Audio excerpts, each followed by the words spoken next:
Well, hello everyone. I'm Paula Olszewski-Kubilius, and I'm here with Sally Krisel.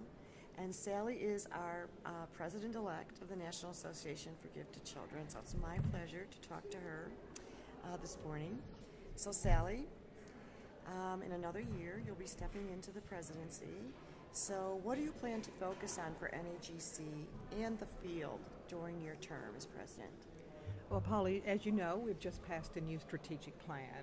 Right now, probably a little bit overstated to say plan, but it is a strategic framework that as we fill in the actionable items under each of those broad categories, I think my influence possibly will be to look for ways to be a more collaborative national association in each of those areas. I'd like to see us strengthen our traditional partnerships by supporting our state affiliates strongly, by working with joint projects with Council of State Directors, working on collaborations between our networks, and also beginning to look outward. How can we do more with other professional associations, perhaps those in the content areas or in the arts? And I'd like to also be bold and continue some of the things that you did during your presidency of looking to leaders in industry, in entrepreneurship, in government, and raising the profile of NAGC by partnering with other individuals and groups who understand how critically important it is that we recognize and develop the minds of our brightest children. Great. So I followed your work for a long time, and I admire your work in Hall County in Georgia. And I know that you've always been a strong advocate of gifted education practices being used with a broader range of students. And also in the school, your Da Vinci Academy, as a means for improving schools, but improving the achievement of all students. So can you elaborate on how this view that you have about the role of gifted education helps the field? I do believe it helps the field, and I probably should clarify, I haven't always felt this way. I've been an advocate for gifted education for more than 40 years. And as I look back at that, early on, my passion for helping gifted learners was more isolated than it is now, in that I focused on their needs and did not understand how we could provide better services for them if it were within the context of focusing on excellence for all children. And I want to make it really clear, I've not diminished my commitment to gifted learners in any way.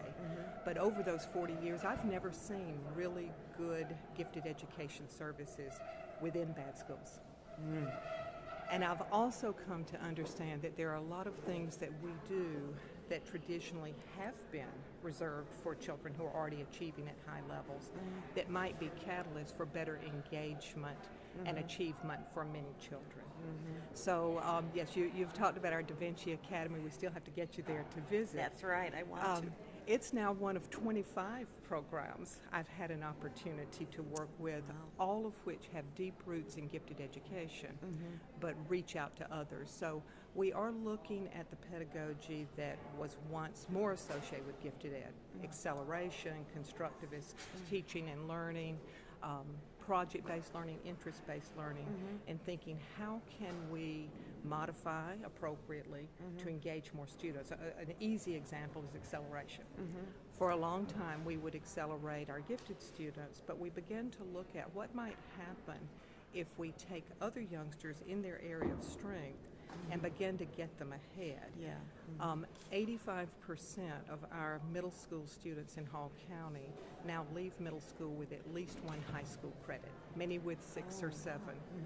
So you take even a struggling learner, get them some high school credit in their areas of strength and interest, it opens up their high school program so that take a drama course, or if you have to repeat a math course, you're not behind. We're going to get you. So there's a simple example, but lots of other ways.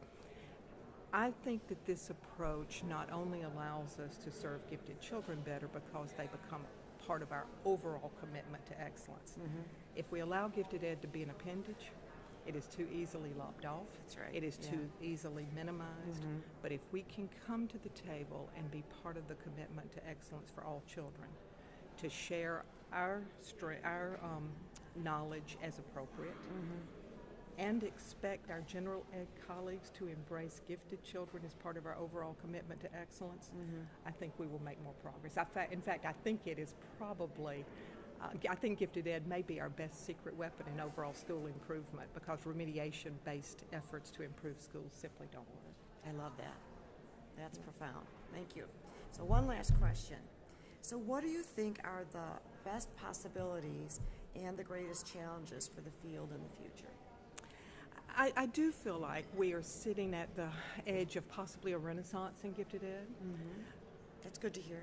I do. You know, I look backwards. You know, when did the Renaissance in Europe take place? It took place after a very dark era. Yeah, that's right. And so maybe it incites us to rise above that. I feel that energy and the possibility now. Look, we've just passed some provisions for gifted students, specifically in the reauthorization of ESSA. So for the first time, we can say it's not only possible to use some federal funding for gifted services and professional learning related to gifted students, but thou shalt. Thou shalt report on it. It's required. So that, and you know, we take and look at some of the efforts we're making to reach out to the corporate council and others. I don't want us to think of it as a new Sputnik type of an era where we're looking at gifted kids only as a national resource to be developed to solve problems. But the reality is our country and our world faces unprecedented and complex problems. And I think policymakers and the public are coming to understand it would be foolish to fail to recognize and develop the brain power of our brightest children. So I think that opportunity sits there ready for us to capitalize on.